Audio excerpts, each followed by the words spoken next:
Hello, viewers, and welcome to the Parkmount Financial Partners YouTube page. Today, we are delving into the intriguing topic of demographic trends, specifically the retirement of the baby boomer generation and the presumed impact on markets. We raised a concern that with the baby boomers holding so much wealth in our country, their retirement presents a significant risk for the stock market to crash if they all need to sell their investments in order to fund their retirement. I thought it was worth delving a little deeper into this question and sharing some insights with our community. First, it's important to understand that 90% of the wealth in our country is owned by approximately 20% of the population.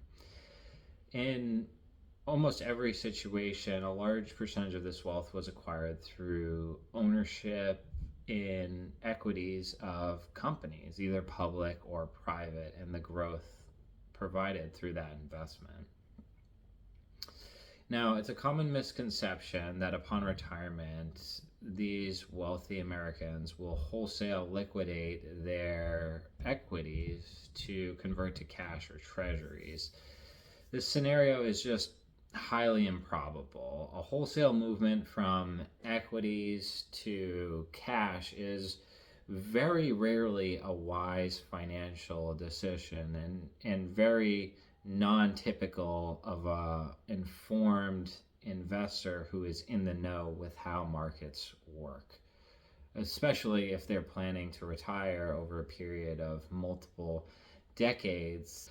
The second thing that's important to consider is the demystification of what it means to own a stock. It's not a lottery ticket. Shares of a business represent a portion of ownership that you have in that company.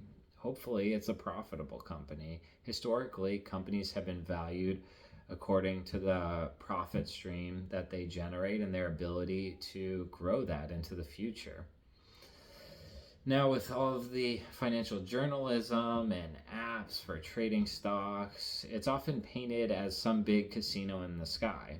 The reality is the stock market is just a platform where people can more easily come together, buy, sell, and own interests in corporations for the long term.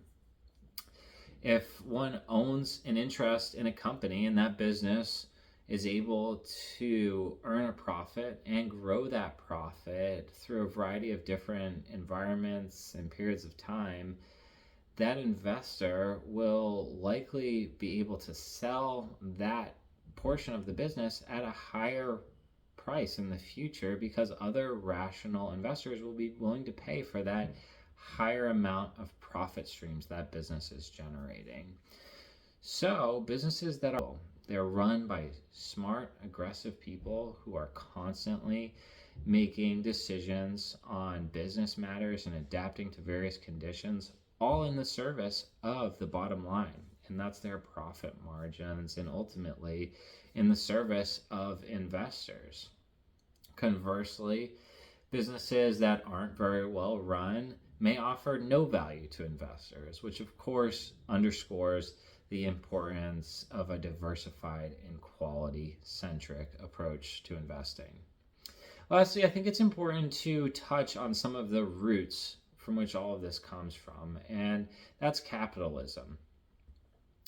In many respects, capitalism is the fabric our society is woven with. Despite its criticism, it has been an engine for growth for the country and really for the world. At its core, capitalism promotes monetary exchange for specialized goods and services provided by everyone in society. It promotes a profit motive for businesses to offer these valuable goods and services to society and the public. And this profitability of businesses opens an opportunity for owning business and for investors in these businesses to benefit and for the owners of the business to have access to liquidity and capital for either growing the business or for their personal ends. The legal structure that provides for this ownership of business is foundational to society. And I would even go as far to say that it's just as foundational as free and fair exchange. If there's always going to be market uncertainties and emotions involved with everything that goes on, from the ups and downs with investing. Understanding these facts, it's crucial to approach investment with a nuanced and informed perspective.